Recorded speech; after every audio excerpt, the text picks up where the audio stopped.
Hi again. So in this video I'm going to cover shock mounts. Shock mounts can come in lots of different sizes and forms and designs. It really depends on the microphone how a shock mount may look like. For this microphone it pretty much looks like a cobweb, right? Because well, there's a lot of strings around around the microphone, holding the microphone sort of uncoupled from the frame and as such from the microphone arm in order to protect it from body-borne noise. So noise that comes if, for example, you move your that microphone arm around.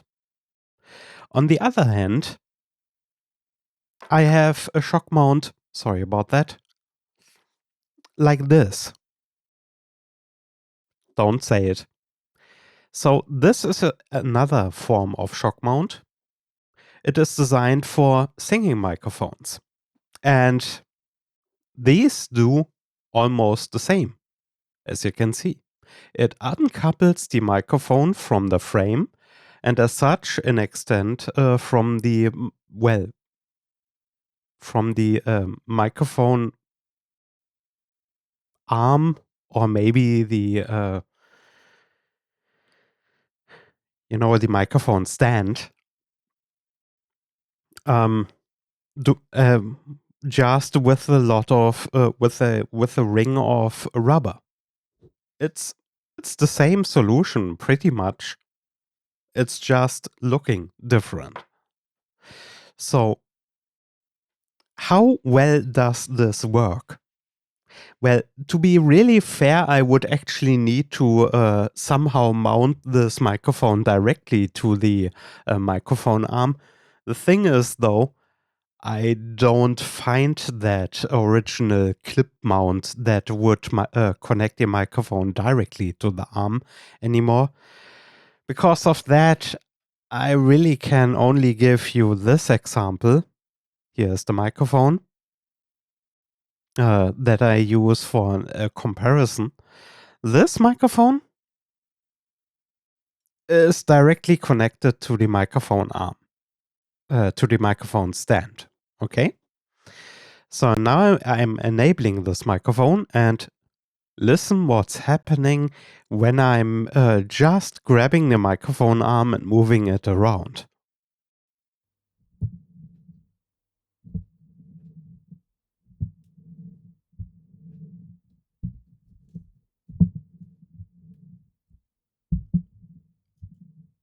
And honestly, sorry, honestly, I don't like to have both of them enabled at the same time, simply because uh, a Blue Yeti or any USB microphone that doesn't have some sort of ASIO connection has a vastly higher delay, as you could hear right now because of that Doppler effect. Anyways, so you can hit the microphone even if you don't really intend to. For it depends a little bit on where you have it mounted to what place in front of your mouth.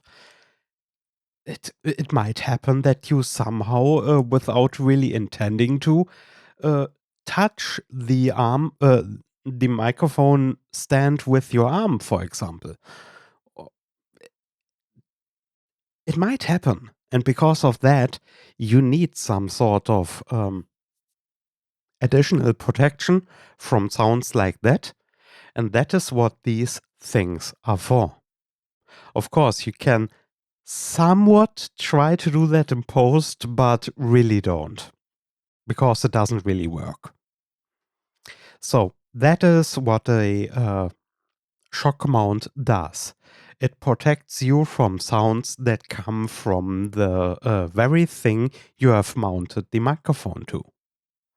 Most of the time it will be a microphone arm for sheer comfort. And honestly, what is the point of a microphone arm if you never move your microphone? Think about that. You don't really need a microphone arm then. In that case, a microphone stand can do pretty much the same thing. And see, even the microphone stand you can move around. So even that is a bad example. There is not really a point of using no shock mount on stream. You really, really need one. No matter the microphone, because, well, this is a so-called broadcast microphone. You can clearly hear, um, you can clearly see this one does need the same. Even though the microphone itself is actually kind of well uncoupled. See, if I hit the microphone itself, it doesn't seem to be as much. Then again, let's take a look at the filters. Do I have some sort of EQ that could fix this? Nope.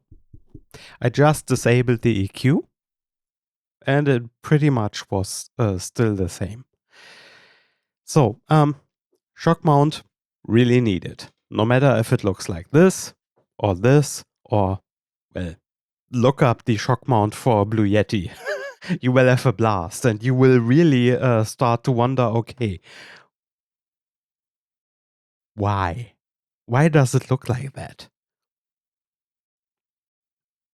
The point is really, it doesn't matter how a shock mount looks, as long as it does the job.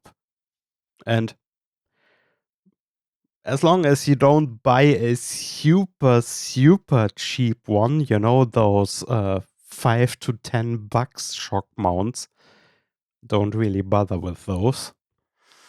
As long as you don't go super cheap, they will work. So don't cheap out on that and get yourself the proper accessories to get your microphone really to the usable state. Have a good one.